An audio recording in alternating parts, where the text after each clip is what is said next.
restauração. Quando alguém chega numa situação limite, perdido em vícios, em problemas pessoais, em pecados, o que se pode fazer? A Bíblia nos diz que Deus ordena ao profeta Oséias que vá atrás de sua mulher que tinha caído em promiscuidade, que tinha adulterado, e Deus diz que ele deveria amá-la, ir atrás dela. Oséias faz isso, compra a mulher de volta e diz: eu vou me casar com você com amor permanente, com amor eterno. Ele faz aquilo que Deus faz conosco. A única coisa que pode restaurar alguém, trazer alguém de volta, é esse amor incondicional, esse amor inefável, aquilo que Deus nos mostra como fazer.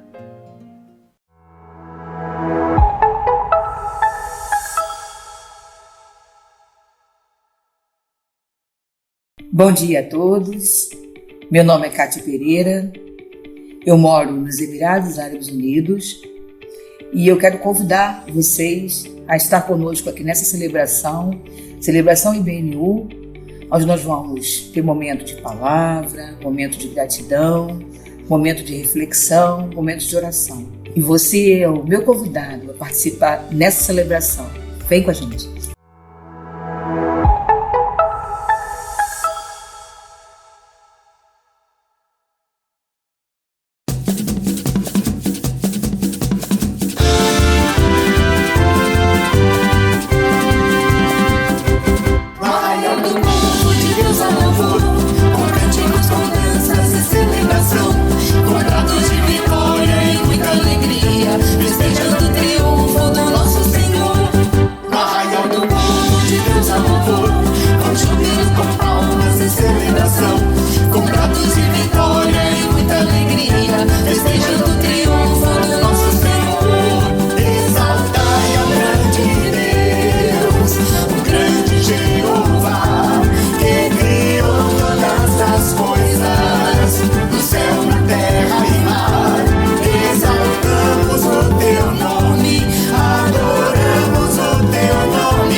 Não teremos celebração presencial hoje no WTC em São Paulo. Nossa celebração começará às 11 horas em Atibaia, no sítio Vale do Sol, e todos estão convidados neste domingo, um momento muito especial de confraternização, comunhão, estudo da palavra, consagração de missionários e também batismos nesse dia especial, domingo 21 de agosto, em Atibaia, interior de São Paulo, pertinho aqui da capital.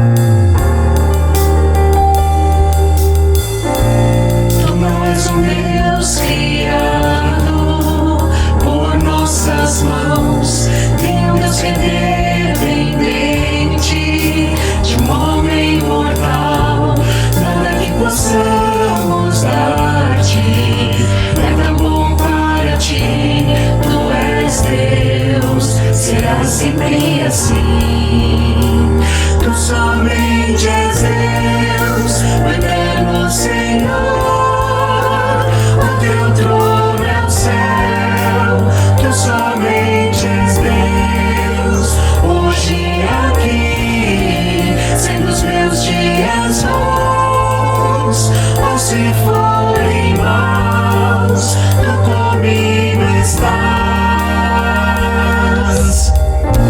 Só teu poder eterno e ninguém detém. Ao teu nome seja a glória, a honra e o poder.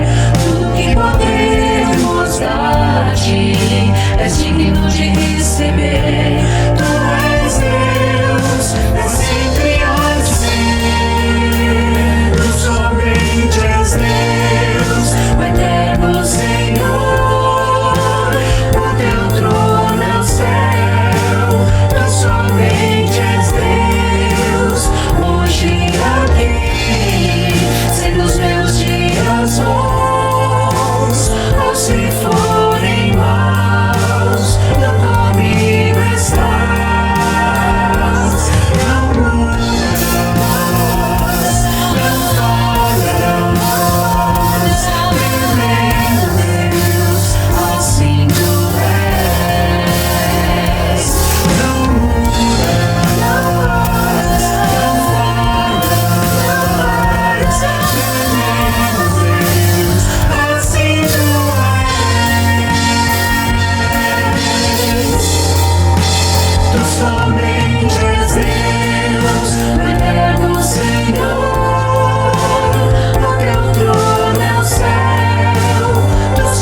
Meu nome é Maria Clara, eu sou missionária na Espanha e sou parceira da IBNU. E eu quero convidar você para orar, agradecer a Deus, apresentar junto comigo teus problemas e a tua adoração também a Deus. Em oração. Vamos orar? Pai maravilhoso, soberano Deus, nós te louvamos, Senhor, por mais este dia que o Senhor nos concede. Queremos te adorar, Senhor, porque o Senhor tem cuidado de nós. O Senhor tem visto a nossa vida, o Senhor se preocupa com os nossos problemas e com todos aqueles que agora estão, Senhor, em conexão contigo. O Senhor esteja respondendo pela tua infinita bondade e misericórdia. Graças te damos, graças, Senhor. Graças, muitas graças mesmo, porque palavras não definem, Senhor, toda a nossa gratidão.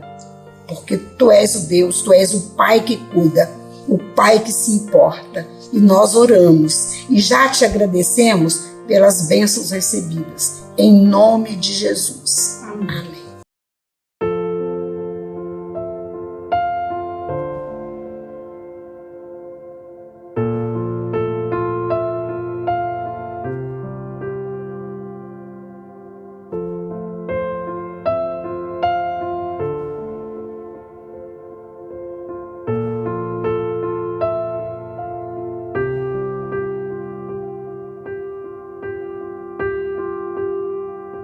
Milagre.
Com alegria e com muita atenção, nós vamos agora prestar atenção à exposição das Escrituras, ao entendimento da Palavra de Deus. E eu convido você, então, a nos acompanhar quando vamos ler o Salmo 80 e aqui vamos pensar sobre o tema "E se der tudo errado?".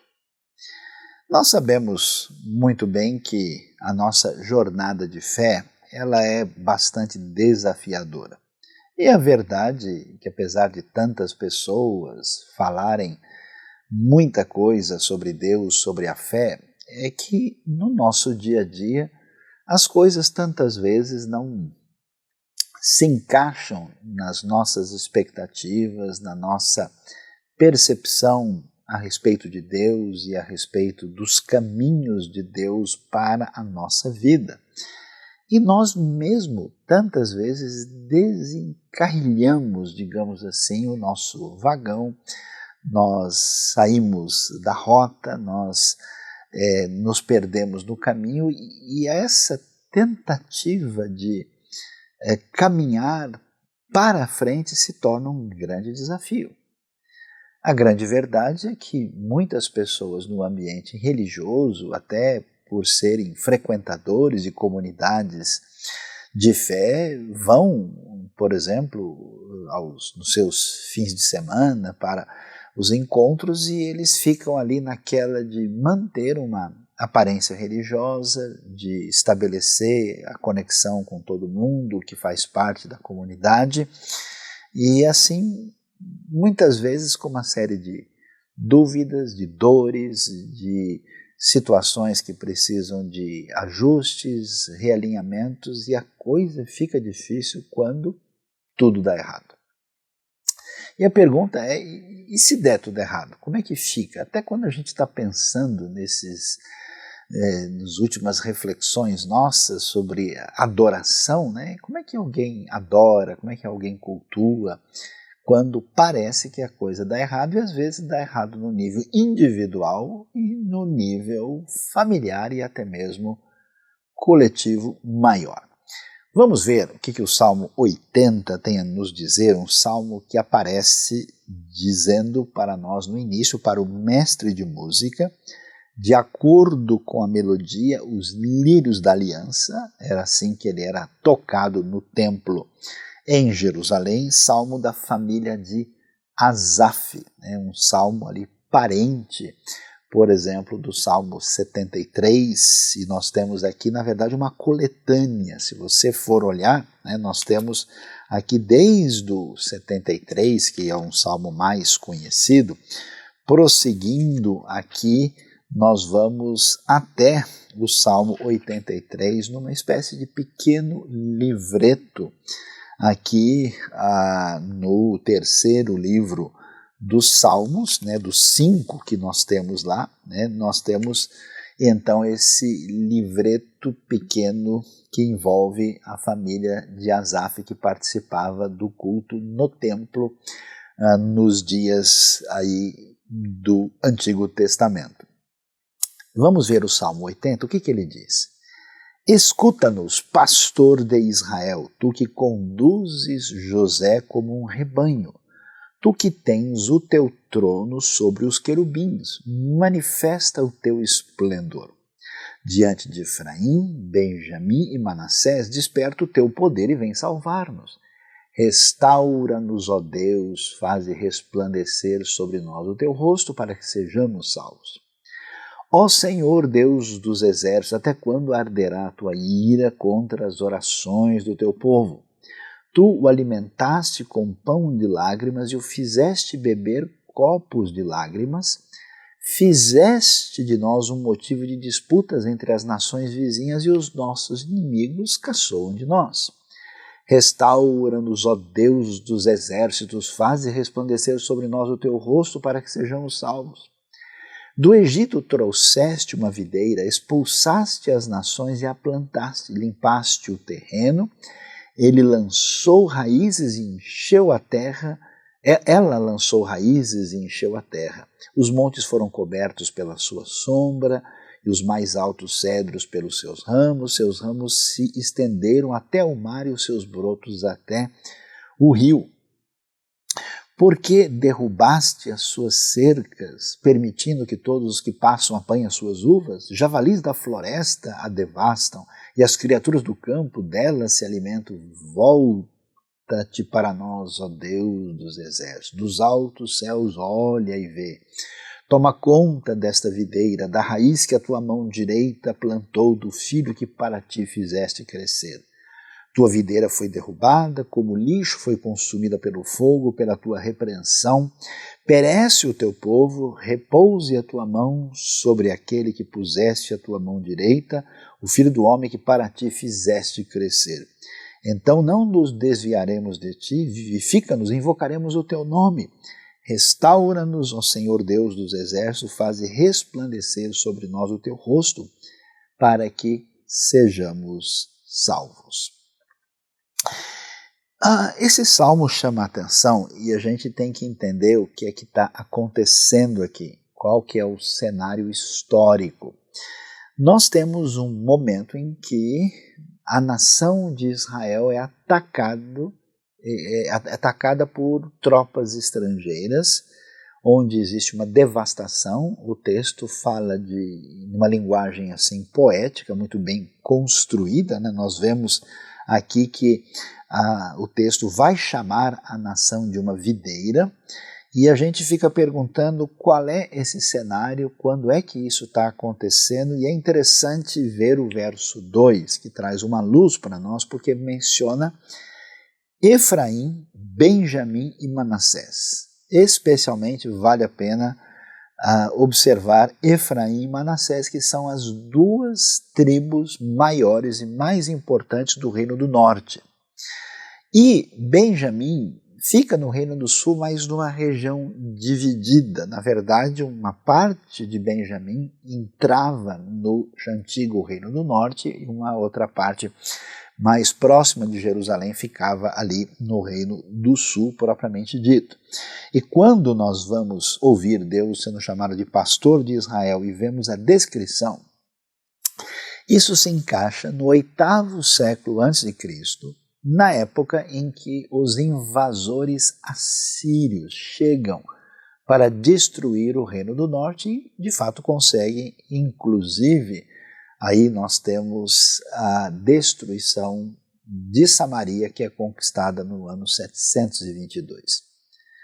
Então você imagina o que significa isso numa situação de um povo que conhece um Deus único, um povo que teve as suas falhas, pecados e divisões e agora enfrenta a invasão desses assírios que eram horríveis, e agora eles estão lidando com isso, digerindo isso, diante dessa realidade sobre Deus e a vida deles num cenário tão complicado como esse. O que nós sabemos da história, e isso coincide com a época, por exemplo, do reinado de Ezequias no Reino do Sul, e que muita gente, inclusive, acaba migrando, fugindo dos assírios, que depois vão atacar o sul também.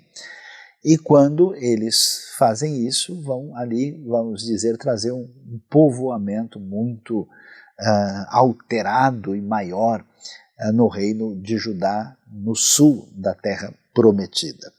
E a pergunta é, como é que a gente lida com essa questão? E como é que uma poesia que trata desse assunto entra no culto, entra na adoração, é apresentada no templo? Por quê? Porque nós temos esse desafio na vida de caminhar na nossa diretriz de fé diante das circunstâncias que nos abalam e trazem interrogações, dores e dúvidas, e na hora de lidar com isso parece complicado e difícil demais. Aliás, esse desafio acompanha a nossa vida de maneira mais ampla. Por exemplo, a gente sabe que a realidade do mundo à nossa volta, ela, num certo sentido, está pronta, mas ela não está fechada, no sentido em que as circunstâncias de mudança estão à nossa volta e a nossa condição de criatura, de finitude, de limitação e até de fragilidade em vários aspectos sempre impõe desafios para nós a todo momento. Inclusive, né, a própria linguagem do Salmo vai dizer que Deus renova a face da terra, no sentido em que as coisas estão sempre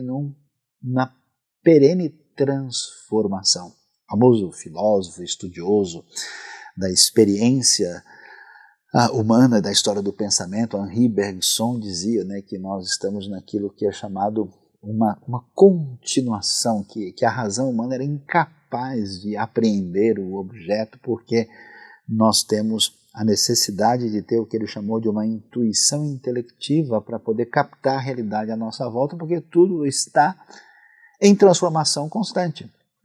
E tudo que aquilo que a gente define, que a gente estabelece, que a gente define como a organização da nossa segurança do nosso mundo interior é mudado quando as coisas mudam por exemplo, uma pandemia, quando elas mudam por circunstâncias geopolíticas, quando elas mudam por questões econômicas, familiares, psicológicas, ou seja, nós somos a criatura frágil que a gente nem sempre gosta tanto de ser. E como é que isso se dá nessa relação com Deus? Como é que a gente pode, e é necessário fazer isso, quem não consegue fazer isso, não consegue caminhar na vida, como é que a gente pode se renovar? Né? Sabe essa busca pelo diferente? Sabe essa vontade de fazer uma coisa que não é exatamente aquilo que a gente está acostumado? É uma espécie de busca de respiração, é uma tentativa de oxigenação da vida para a gente prosseguir diante dos desafios múltiplos e imprevisíveis que se apresentam diante de nós. O que é que a sabedoria bíblica, essa poesia extraordinária dos Salmos ensinam para a gente quando isso se dá e a gente sabe que, pelo que parece, deu tudo errado? Olhando para o Salmo, na sua abertura, ele vai dizer uma coisa interessante. É muito curioso, porque essa sensação de abandono, essa sensação de a gente parece que se sente meio isolado, ela busca uma proximidade com Deus diferenciada. Deus é chamado aqui não de o Criador, o Senhor do Universo, o Todo-Poderoso, ele é chamado de Pastor de Israel. Então, observe bem essa metáfora, né, clara, Deus, ou seja, o choro é pelo cuidado divino.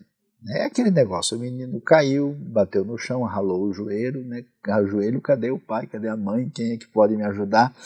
Então, ele diz, e aqui o salmista coloca diante do povo, porque o que se passou atingiu todo mundo, né? Então você tem esse enfoque corporativo mais amplo. Escuta-nos, pastor de Israel, tu que conduzes José como um rebanho. Quer dizer, o caminho diante daquilo que parece ser tudo errado é não abandonar a conexão com Deus. O que acontece com a gente se sente abandonado, o que a gente faz? Bom, agora eu vou ficar sozinho mesmo. Ninguém gosta de mim, ninguém quer saber, sabe de uma coisa? Eu vou enfiar lá no meu canto, encher a vasilha de pipoca, vou ver os filmes até onde eu conseguir chegar, tomo um remédio, quem sabe eu durmo.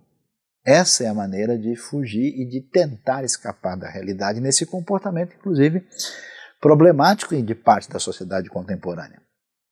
E aqui ele não permite essa desconexão com Deus. Então ele busca Deus e busca nessa proposta de acolhimento. Deus é o pastor que conduz, e é bonito, né? Chama de José. E José, assim, e agora, José? A festa acabou? Não, a festa começou, porque é uma palavra saudosa. A gente não fala de Efraim, Manassés, Benjamim, fala da origem, quando tudo estava bem, quando nós estamos unidos. José é o nosso patriarca saudoso das nossas origens, que merece uma luz maior aqui. E aí ele enxerga Deus nessa condição, e a pergunta é, como é que eu sei que Deus tem condição de ser pastor do rebanho? Porque Deus está numa dimensão de domínio e de reino, de poder, que garante isso. E a maneira como isso é descrita é tu que tens o teu trono sobre os querubins, manifesta o teu esplendor. E esse negócio de querubim é interessante. O querubim, na verdade, parece com as esfinges antigas. Se você for olhar, né, a pesquisa histórica e arqueológica mostra para a gente essas criaturas meio aladas que evocam assim essa dimensão entre a nossa realidade e o mundo sagrado, o mundo espiritual. Elas estão pelos diversos templos do mundo antigo.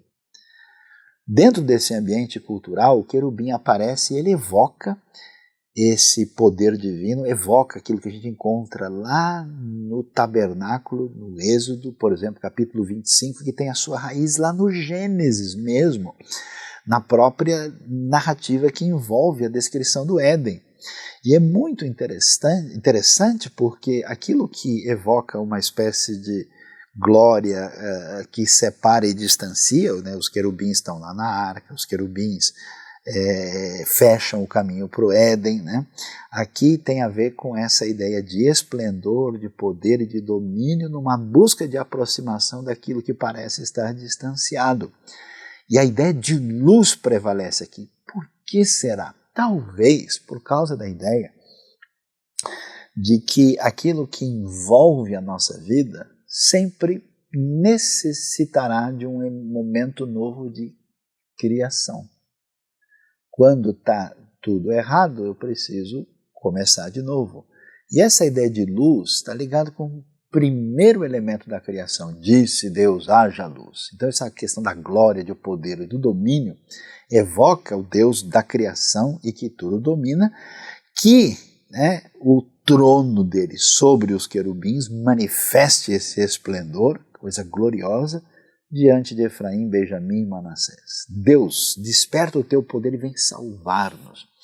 Ou seja, o caminho, quando tudo dar errado, é não se permitir um caminho de isolamento. Então a oração acontece no eixo da ligação com a comunidade, é de não perder a conexão com Deus e buscar o Deus que é pastor e que é glorioso e que parece que não, mas está atento ao que nós temos a dizer.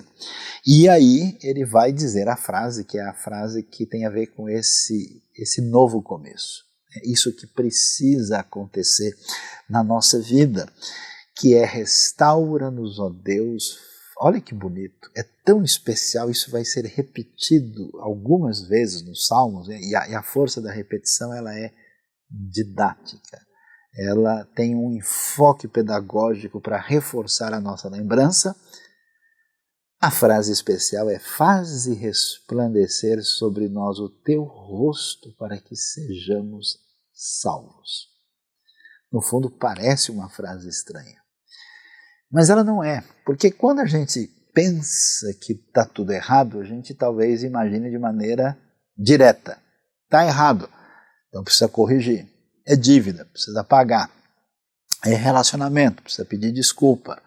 É um problema de saúde, toma o remédio. A gente pensa assim de maneira superficial. Eu conheço muita gente, por exemplo, que se distancia de Deus, mas quer a solução divina. Quer que Deus resolva o seu problema. Na verdade, ele não entendeu ainda, né, o âmago da coisa, o que realmente importa. E a beleza da coisa assim, envolve o rosto de Deus, quer dizer, uma coisa que tem a ver com uma profunda relação interpessoal, com uma conexão que envolve essa realidade de intimidade que é definida pelo rosto.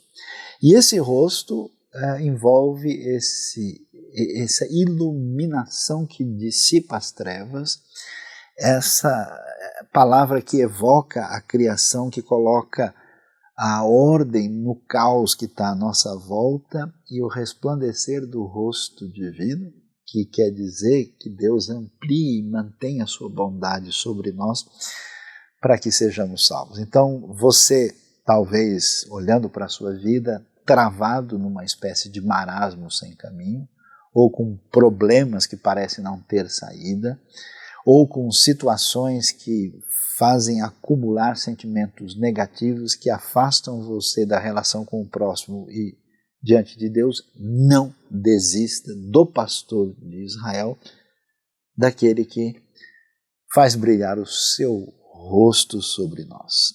E aí ele prossegue. É interessante como ele prossegue. Ele diz: ó Senhor Deus dos exércitos, até quando arderá a tua ira contra as orações do teu povo? Tu o alimentaste com pão de lágrimas e fizeste beber copos de lágrimas, fizeste de nós um motivo de disputa entre as nações vizinhas, os nossos inimigos caçam de nós.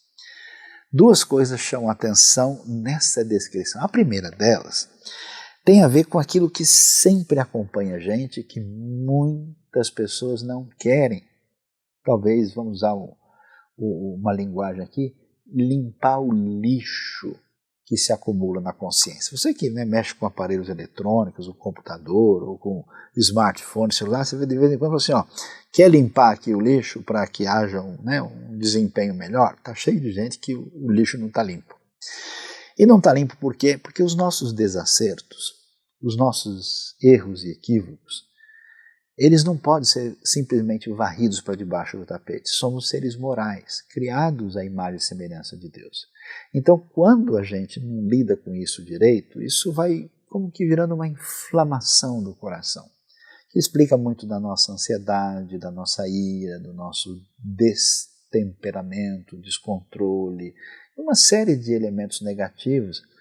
E isso está ligado com a falta de colocar a nossa situação de equívoco diante da santidade divina. E a santidade divina é mostrada pela sua ira. O que é a ira? É um repúdio da coisa ruim, da coisa errada. Não há como dar a volta em torno disso. E a gente percebe que as pessoas que se permitem viver de maneira em desacerto pleno, elas vão se tornando pessoas doentes e machucadas. Por isso, não tem outro caminho. Na hora em que as coisas estão atravancadas na nossa vida, a gente precisa colocar diante de Deus a nossa realidade de erro e de equívoco. E eles percebem isso: Senhor, tudo que aconteceu com a gente tem a ver com os nossos caminhos errados. E Senhor, até quando a gente vai ter condição de lidar com isso? E é curioso, que é uma coisa que pessoas religiosas talvez têm dificuldade de entender, é que ele se permite lamentar. É importante aprender a chorar. A gente tem uma cultura que reprime isso, né? Se você chora muito, você é fraco, você está mostrando que você é derrotado. Até nos ambientes religiosos, parece que você tem que estar o tempo todo, né, adorando a Deus, sorrindo, fazendo não sei o quê. Na Bíblia não é desse jeito que acontece.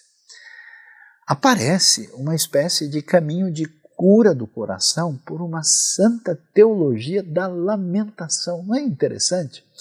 Por isso o Salmo traz aqui quase, como a gente pode assim dizer, de uma terapia divina para o nosso coração machucado.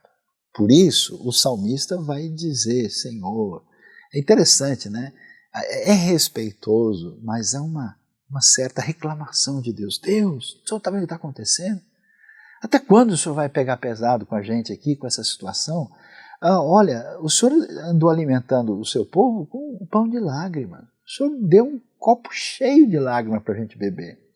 Olha, o pessoal está fazendo pouco, as nações vizinhas estão disputando a gente, os nossos inimigos caçam de nós. Então veja bem, quando o seu coração está machucado, e preste atenção, não tem jeito de você não ficar ressentido com Deus. Claro, porque se Deus é bom e todo-poderoso e deu tudo errado, a gente pode até disfarçar, mas no fundo fala: puxa, por que Deus não ajudou aqui?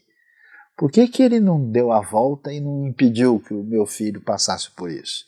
Por que ele deixou meu pai e a minha mãe ter essa? Por que a minha situação em casa? Por que deu? Caramba, ele é o Senhor do Universo. A gente não sabe, nós não temos todas as respostas, mas o nosso coração precisa ser tratado diante disso.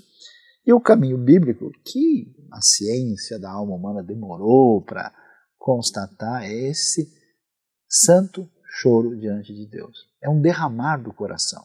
É algo que é um assumir da nossa fragilidade, é um reconhecimento não escapista do que está à nossa volta e uma maneira de derramar a nossa alma diante de Deus, preparando o nosso coração para agir de maneira adequada na sequência. E isso é perfeitamente apresentado aqui no Salmo. E de uma maneira muito especial, né? Como assim numa espécie de sanduíche, assim, numa espécie de prato, onde você tem ali, né, o recheio especial, onde você tem ali a cereja, a azeitona.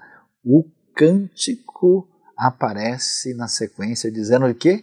Restaura-nos, ó Deus dos exércitos, faze resplandecer sobre nós o teu rosto para que sejamos salvos. Interessante que aqui ele acrescenta Deus dos exércitos, a famosa frase, né, o Yehová Adonai, aí Tsavaot, que tem a ideia não só de poder e de vitória, mas uma ideia de quem tem o domínio sobre o caos, né, porque a ideia dos exércitos quer dizer aquilo que está devidamente ordenado. Então ele coloca o coração de novo, que a luz do Senhor resplandeça sobre nós para que sejamos salvos. E aí vem um caminho interessante, que é a terceira coisa enfatizada que aparece aqui. Então, a princípio, a gente não desiste de Deus, não desiste do próximo, e nessa oração comunitária apresenta aqui. Depois a gente, reconhecendo a nossa fragilidade, lida com o erro, lida com a ira e apresenta o nosso lamento, nosso choro, que é terapêutico. A terceira coisa que aparece aqui é interessante, retomando o caminho da história. É difícil caminhar para o futuro sem digerir adequadamente o passado. E a razão por que muita gente vive adoecida na sua vida e não pode adorar de verdade é porque o seu passado representa um problema, porque o indivíduo sabe que deu tudo errado. Mas no texto, o que acontece? Existe um olhar para trás, uma lembrança do passado, e é interessante, tem várias maneiras de focalizar o passado, você sabe disso. Aconteceu uma coisa muito ruim, você pode ter uma visão fatalista, olhar para o passado e falar, tá vendo? Aconteceu o que aconteceu, porque acontece com todo mundo, e aconteceu com a gente também, pronto. Né? Ou um olhar extremamente pessimista, puxa, a gente passou por isso, né, por toda essa situação complicada, e a gente deve ser uma desgraça mesmo para ter passado por essa situação, imagina, e você pode beber de uma leitura de um coração doente sobre isso, ou olhar para isso de uma maneira onde você enxergue, né, o lugar das pedras onde a gente pode pisar sem cair no fundo da água. E esse caminho que é tomado aqui é interessante porque ele vai dizer para a gente o que aconteceu no passado para ligar isso com esse lamento do presente para preparar esse caminho de como lidar com a realidade diante de Deus. Ele disse, Senhor, do Egito trouxeste uma videira, expulsaste as nações e a plantaste, limpaste o terreno. Ela lançou raízes e encheu a terra. Os montes foram cobertos pela sua sombra. Os mais altos cedros pelos seus ramos se estenderam até o mar, que, claro, se refere aqui o mar Mediterrâneo, e os seus brotos até o rio, que no caso é o rio Eufrates, exatamente de onde os invasores assírios vieram quando atacaram e destruíram a terra. É interessante porque ele olha para a história como uma percepção de que, já que tem tanta coisa especial que o Senhor fez lá atrás, ele poderia dizer, Deus, a gente sofreu tanto como escravo no Egito, né? Ai, que horror, olha, podia ter sido 50 anos, mas foram mais de 400, Deus, como é que o Senhor deixou acontecer isso? Ah, Deus, e o tempo no deserto, então? Você percebe? Mas não, ele focaliza, e é tão importante você fazer isso, pare de ficar só reclamando, não é possível, olha para trás, veja os pontos altos da sua vida que representam ações especiais, bonitas e boas de Deus, e deixe de permitir o coração envenenado que só enxerga elementos negativos. Ele faz a leitura da história e diz, Deus, o Senhor, e é bonito, né? Trouxe uma videira, o Senhor plantou, veja o que aconteceu, elas ficaram mais, né, exuberantes e poderosas do que os cedros, do que os montes, né? Ela encheu a terra, quer dizer, é tão importante nessa caminhada diante daquilo que parece ser errado, renovar o coração com a base dos aspectos positivos e favoráveis e tão bons que acompanham a nossa vida, e que eu tenho certeza que hoje você pode enumerar vários deles. E aí é interessante que depois disso, ele vai agora ligar uma coisa com outra. Coração doente tem a mente fragmentada, não consegue ligar as pontas e sente esse vazio, essa situação interna perdida que faz a gente se afastar do próximo de Deus.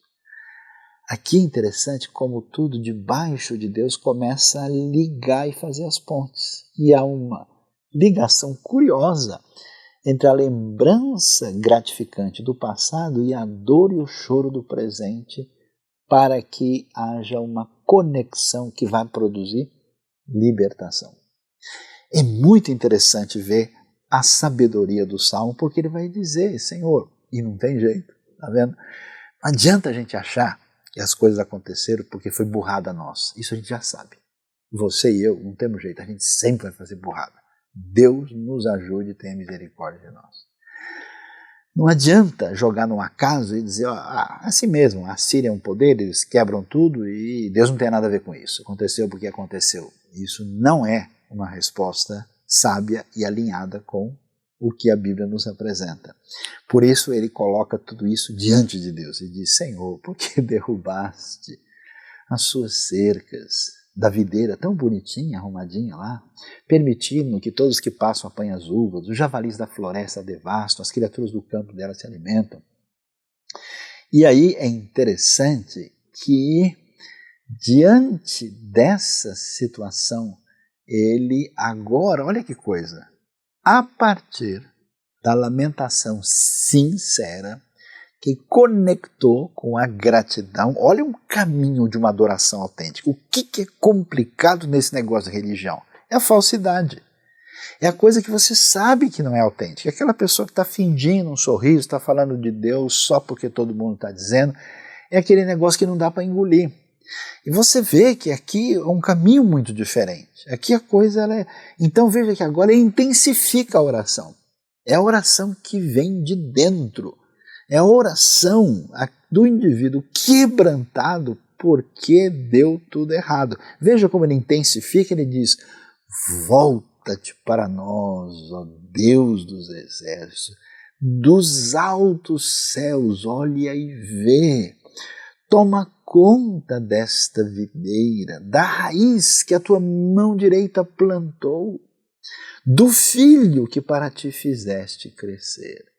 A videira não só lembrada na libertação, mas no reinado de Davi. Por isso a mão direita aqui, que tem a ver com essa honra real que acompanha aquilo que vai acontecer com a monarquia e a dinastia davídica, e o filho que para ti fizesse crescer, que dificilmente, né, que tem a ver com o ramo, mas aqui a conexão ela tem a ver com o reinado. Então você vê que a oração intensificou e ela ganhou, ela não está mais no faze resplandecer sobre nós o teu rosto para que sejamos salvos, ela ganha impacto e força. É interessante que quando não existe um trabalho aprofundado assim no nosso coração, a nossa oração é de qualquer jeito. É uma oração que não faz sentido diante de Deus e da realidade interna, e aqui ela ganha essa expressão plena de submissão a Deus com uma expressão de autenticidade, com manifestação de dor e com, olha que coisa, com um pedido profundo. E o pedido profundo faz diferença. Porque é difícil fazer um pedido específico e de necessidade diante de qualquer pessoa, porque isso nos humilha. Esse é o problema. Experimentou? Já pediu uma coisa para alguém quando realmente você não tem cara de fazer isso? Aqui a coisa é mais ou menos nessa direção. A gente tem que admitir mesmo. Deus, me perdoa porque eu fiz bobagem mesmo. Deus, me ajude porque o negócio está complicado. É aquele negócio, né? Você sabe muito bem. Uma vez eu fui tentar atravessar um pedaço de rio e eu me perdi ali e quase morri afogado. Ah, que oração fervorosa eu fiz naquele dia. Nossa, eu estava ali, a água entrando pela boca, eu quase morrendo ali. Naquele dia, naquela hora eu prometi tudo para Deus e mais um pouco. Ô, oração sincera, muito melhor do que todas que eu fiz no ano todo na igreja. E é interessante isso, porque ele de fato mostra isso e a linguagem muda. Senhor, toma conta da tua videira. Senhor, o Senhor mesmo fez crescer. Olha para a sua vida.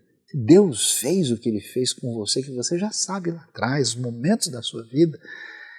Volte-se para Ele e peça com um coração profundo, porque Ele ouve. Ele é o pastor de Israel.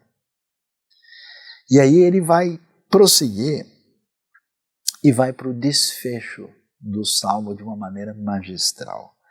E ele vai colocando cada vez mais, eu acho muito bonito isso, é a criança que vai colocando tudo, né, no colo do pai. A criança quer brincar, ela vem trazendo as coisas, vai jogando em cima de você, é muito legal.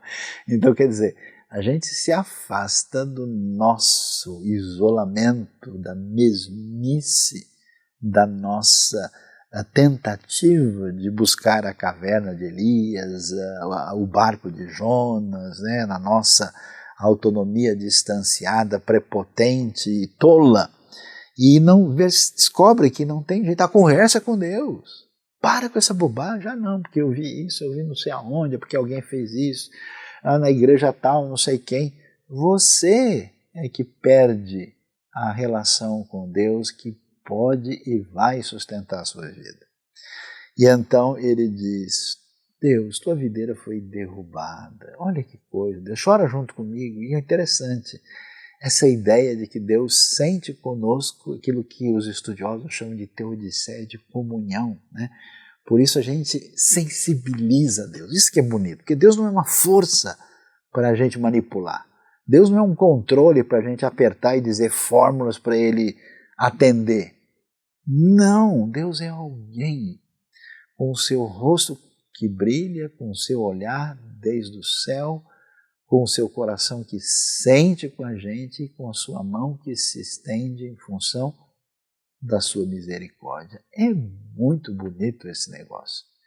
Por isso a gente pode, digamos assim, chorar no colo do Pai. Chorar no colo do Pai também é adoração. A Bíblia é fascinante.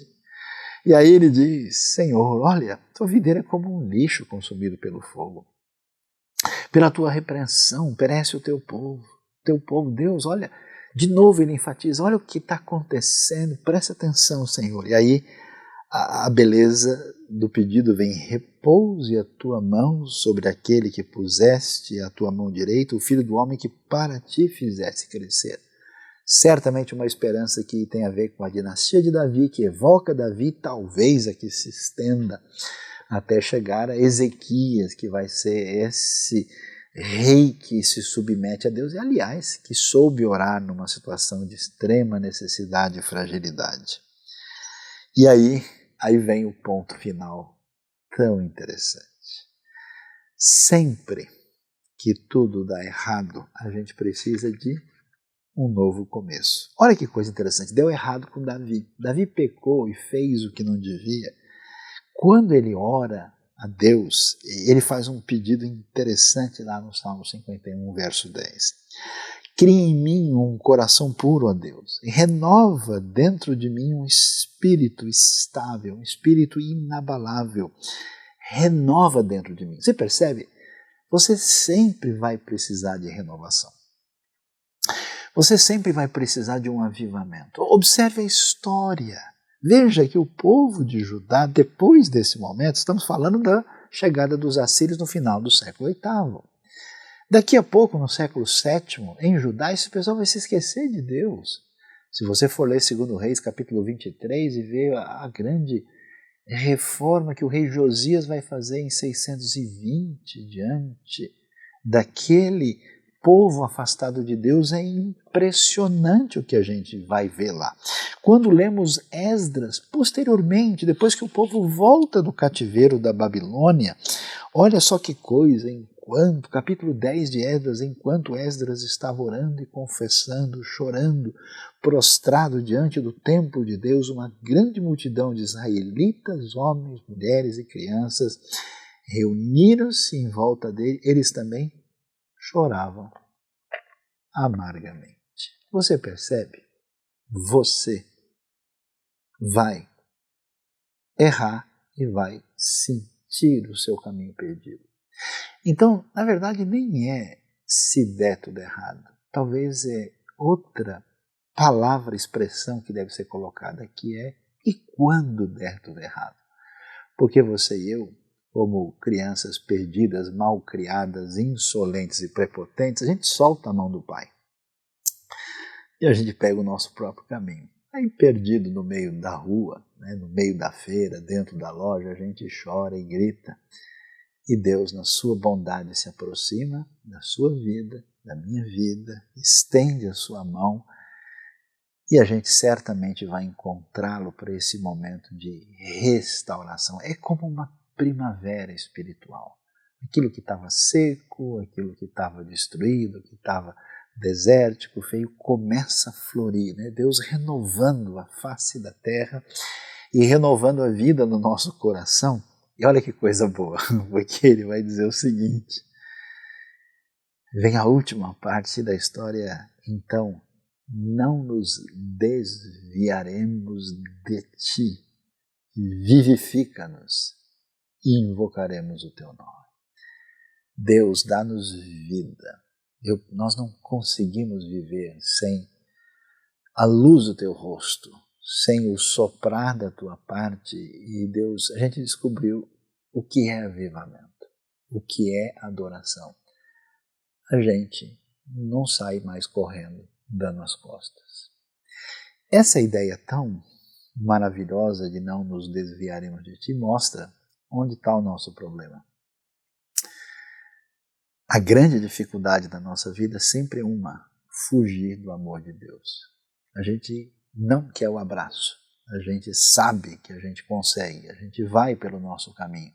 A gente está cheio, como Israel no passado, como até mesmo a própria igreja primitiva, entrou por descaminhos a partir dessa autossuficiência insensata e depois precisa voltar, entrar nessa celebração especial, nessa oração que retoma os segredos dos machucados equívocos, erros, pecados, desacertos do coração para alinhar a vida diante de Deus. E ele termina, mais uma vez, para fechar com a gente aqui aquilo que ele está dizendo, essa frase tão bonita que evoca, é uma recriação ordenadora na nossa vida a partir do poder tremendo e da graça profunda de Deus, que faze resplandecer sobre nós o teu rosto para que sejamos salvos. Deus ilumine hoje a escuridão do seu coração,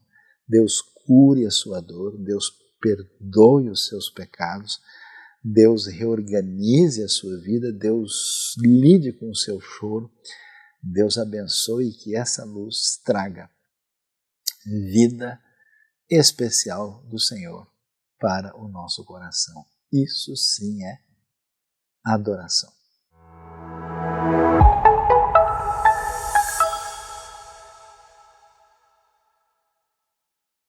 Nesse mês de agosto, na segunda semana, tivemos um momento especial com o nosso GEEK, Grupo IBNU para a Comunidade na Europa. Foi em Portugal, um momento especial de encontro, tivemos ali gente que participou, que tem origem na Alemanha, na Espanha, em Portugal, brasileiros e europeus, estivemos reunidos ali num momento especial de celebração, de confraternização, de comunhão. Foi uma grande bênção com muitos testemunhos. Você pode acompanhar com a gente aí, inclusive gente que viajou dos Emirados Árabes para estar conosco nesse encontro da IBNU, uma comunidade saudável para um mundo melhor, de fato, verdadeiramente, Igreja Batista Nações Unidas.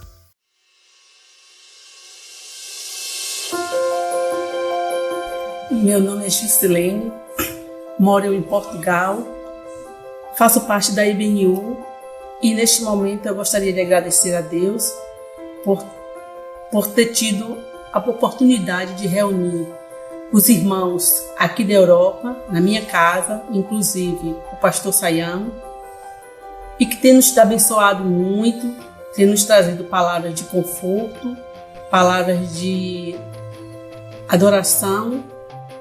Por isso eu agradeço a Deus por tantas bênçãos, por tantas coisas boas que tem realizado em minha vida e convido os irmãos a juntos adorarmos ao nosso Criador. Como você sabe, a IBNU ela é uma igreja séria, ela é uma igreja que preza pela veracidade da palavra de Deus, pela explanação dessa palavra de uma forma inteligível e vinculada àquilo que a palavra de Deus tem a nos ensinar, buscando aí trabalhar esses conceitos que não estão apenas expressos nas Escrituras, mas se refletem ao longo da história, nos vários momentos em que a igreja esteve agindo. E ela também faz isso através das suas ações humanitárias, ações de transformação de situações de dificuldade aqui na cidade de São Paulo, em vários lugares do Brasil e também em várias partes do mundo. Nós também levamos essa palavra com essa intenção de transformar comunidades, essa palavra que fala do amor e da graça de Deus que atingiu a todos os homens. Então, todos os recursos que são levantados aqui na IBNU, nós temos o dever e a convicção de que queremos aplicá-los única e exclusivamente para a expansão do reino de Deus, para a transformação de vidas. Então, nós convidamos você também a participar disso. Aqui você vê na tela as informações a respeito de como você pode contribuir com os projetos IBNU. A IBNU tem atingido pessoas, tem levado ajuda a pessoas que estão em situação de necessidade graves aqui na cidade de São Paulo. Também temos ajudado projetos que têm abençoado pessoas no Nordeste, projetos de alimentação, projetos de educação, projetos ao longo de várias partes do Brasil, por exemplo, como a Amazônia. Nós trabalhamos com tribos que estão sendo transformadas pelo Evangelho, que agora têm essa nova realidade que precisam conhecer. Projetos aqui do nosso país querido vizinho Paraguai, projetos na Europa, projetos na África, projetos na Ásia. Venha fazer parte do nosso time, venha fazer parte da missão que a IBNU tem desenvolvido no mundo. E eu quero nesse momento agradecer a todas as pessoas que têm contribuído, sabendo que vocês não fazem isso porque querem receber algo em troca, mas sabendo das bênçãos e das dádivas que Deus tem entregue nas mãos de cada um de vocês, tem tido esse coração generoso em contribuir. E isso é uma mensagem importante. A IBNU entende que não é porque nós fazemos que Deus vai nos abençoar. Nós fazemos porque Deus já tem nos abençoado, Deus já tem nos aberto as portas. Então, convido você nesse momento a participar e a orar comigo para dedicar todo esse recurso para a expansão do reino e para a transformação de vidas. Vamos orar? Pai querido, nós queremos te agradecer pelas inúmeras bênçãos que temos recebido da tua mão.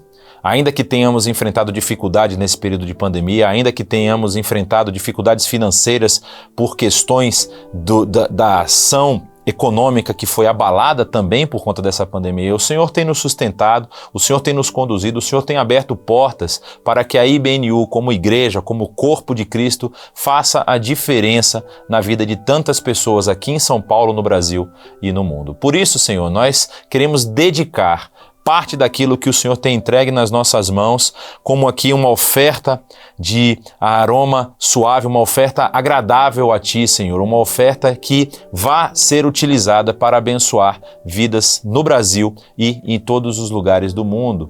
Ó Pai, nós te pedimos também por aquelas famílias, aquelas pessoas que estão enfrentando dificuldades financeiras, que o Senhor venha derramar sabedoria, ó Pai, sabedoria que vem do alto, que o Teu Santo Espírito venha iluminar as mentes, venha a abrir caminhos, ó Pai, venha a dar novas saídas para essas situações, para que essas pessoas também possam, além de ter o seu sustento ali garantido, também possam de coração grato ofertar e contribuir para a expansão do Teu reino e para abençoar vidas que estão em maior necessidade. Por isso, Senhor, te pedimos nesse momento, continua conosco, nos dá sabedoria também na administração dos recursos que nós temos recebido aqui na IBNU, que esses recursos sejam aplicados única e exclusivamente para a expansão do Teu reino, transformação de vidas e levar esse auxílio emergencial às pessoas que estão em maior necessidade. Assim, ó Pai, agradecidos por todas as bênçãos, nós oramos no nome do Teu Filho amado Jesus. Amém.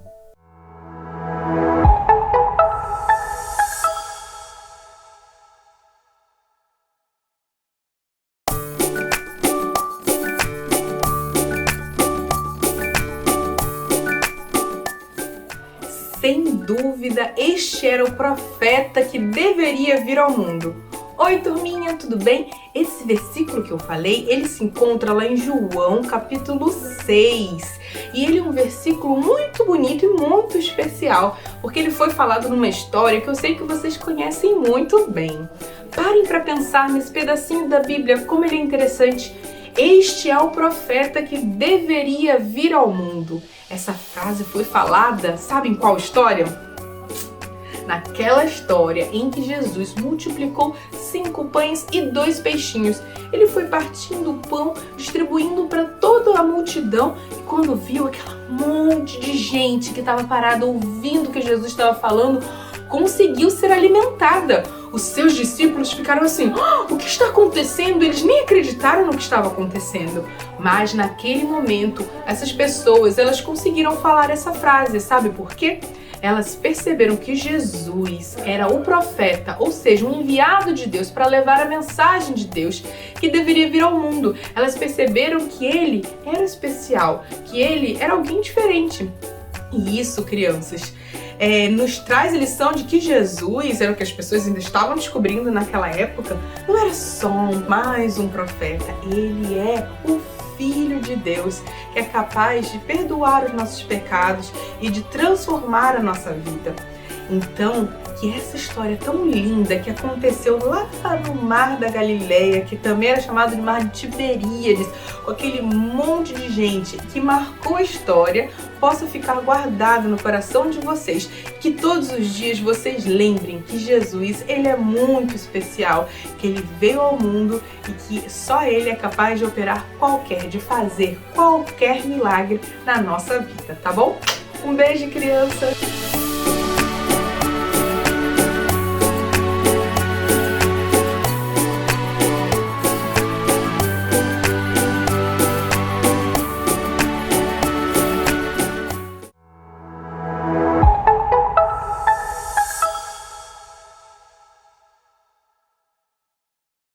Todos os dias, no Instagram dos adolescentes da IBNU, nós estamos colocando alguns vídeos com devocionais diários realmente para o seu adolescente. E é legal que são os próprios adolescentes que estão fazendo. Então eu quero convidar você que ainda não participa, ou que não está seguindo o canal dos adolescentes no Instagram, que procura lá, @adolesibnu.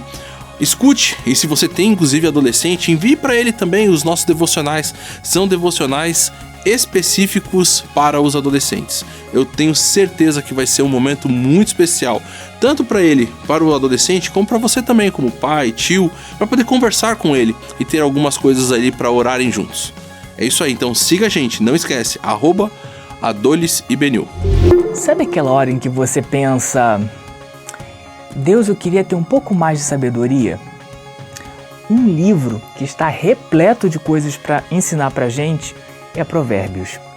Sabe aquela dúvida que você talvez tenha sobre a carta aos Hebreus? Pois muito bem, o ensino IBNU continua a todo vapor. E eu convido você a vir estudar com a gente esses 2 livros nos podcasts novos que estão sendo disponibilizados às quartas-feiras e aos sábados, sempre às 19 horas. Então, inscreva-se no canal e venha aprender conosco. Olá! Nesse próximo semestre, o Ministério de Família e Casais estará oferecendo o curso Aliança. São 10 encontros para casais. Quem fez gostou bastante. Se você tem interesse, agora dia 7 de agosto, após a celebração lá no WTC, nós teremos a nossa primeira reunião para explicarmos direitinho sobre isso. Vai lá, aparece lá, esperamos você. As vagas são bem pouquinhas, são no máximo 5 vagas. Obrigado a todos que participaram de mais uma celebração da IBNU. Vocês puderam acompanhar o nosso momento de reflexão, as músicas, esse momento celebrativo que tivemos nesse dia, e pedimos que você continue acompanhando todas as nossas programações, o ensino da IBNU, aquilo que nós realizamos ao longo da semana, e mais do que acompanhar, também compartilhar. Muitas pessoas certamente poderão ser abençoadas por esse conteúdo que nós compartilhamos e por essa celebração que temos enquanto corpo de Cristo. Por isso, curta isso daqui, compartilhe o nosso conteúdo nas redes sociais, Instagram, Facebook, que você possa abençoar outras pessoas por meio daquilo que fazemos enquanto igreja.